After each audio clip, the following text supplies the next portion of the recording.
There are several effects of hazardous waste in the environment to us. To begin with, toxic is brought about by chemicals released from the processes of production in factories and industries. Emissions of carbon or smoke coming from their tunnels is a big contributor to the pollution around, as it causes depletion of ozone layer that protects us from the damaging rays of the sun. We can help by avoiding low-cost energy and switching to efficient fuels and changes.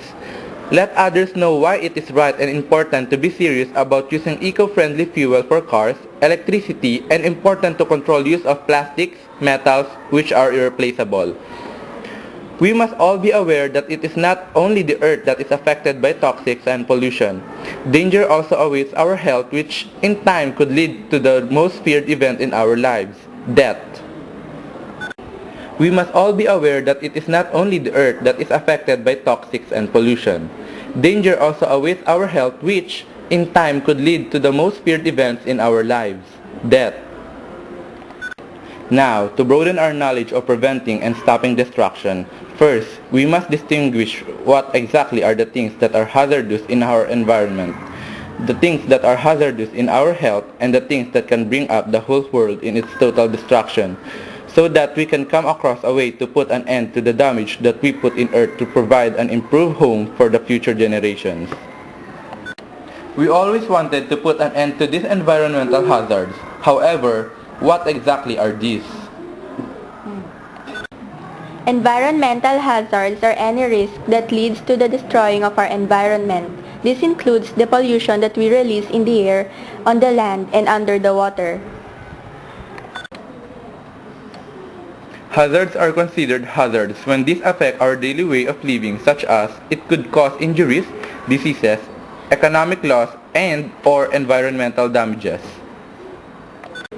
Biological hazards are organisms or substances produced by organisms that possess a threat to human health. They are a major concern in food processing because they cause most foodborne illness outbreaks. Biological hazards are categorized into non-transmissible and transmissible. Non-transmissible diseases include diabetes and malnutrition and cannot be passed from one person to another and are not caused by living organisms. Transmissible diseases can be spread from one person to another and are caused by living organisms.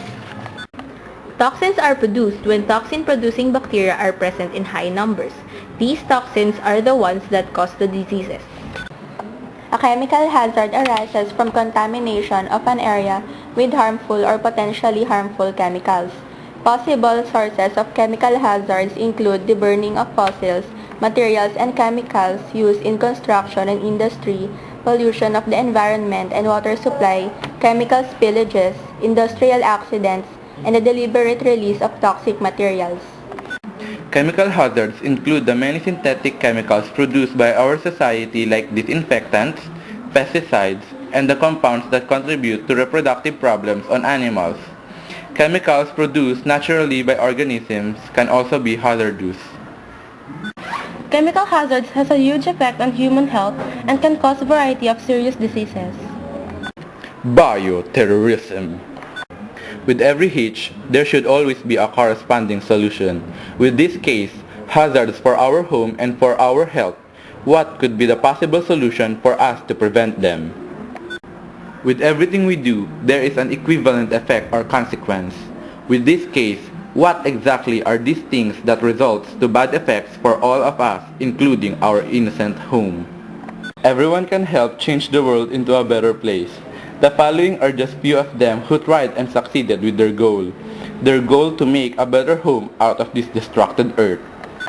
Dr. James Needham is the Director of Pollution Prevention Partnership in Community Outreach, which was established in 1995 to concentrate on air quality issues in Corpus Christi, an ozone-near non-attainment area. It has provided assistance to businesses and companies that may affect local air quality. Assistance provided includes training workshops, site visits, technical consultations, development of management practices, guidance documents, and regulation research. Services provided are free of charge. Amici Enterprises Incorporated is famous for its innovative invention, the Enviro Wrapper. The Enviro Wrapper is a reusable, lightweight pallet wrapper. It is made of durable polypropylene or polyethylene and fitted with special straps and easy-release buckles. Each of it can be reused to wrap pallets for 3 to 5 years. The reusable Enviro Wrapper provides an effective, reliable, and environmentally friendly alternative to stretch wrap for stabilizing and protecting pallet loads. Using it reduces the amount of plastic stretch wrap being used and disposed in landfills or through recycling programs. Fiat Academy is teaching students to continue and maintain a certified wildlife habitat and outdoor classroom known as the Mary Margaret's Garden. This has taken the students on a journey towards environmental stewardship. With this practice, the new generation has raised environmental awareness to be applied in order to prevent Earth from destruction. If the people and organizations stated did make a change for a better home, why can't we? With this film, one will know the problems that we are encountering, the solution to these problems, the consequences to these problems if not solved, and the motivation to solve this. Now that everything is shown and explained, there's no reason for us not to apply this. That is why our group documented the important facts to broaden the knowledge of other people of the poisoned apple that we keep on feeding the earth for its destruction.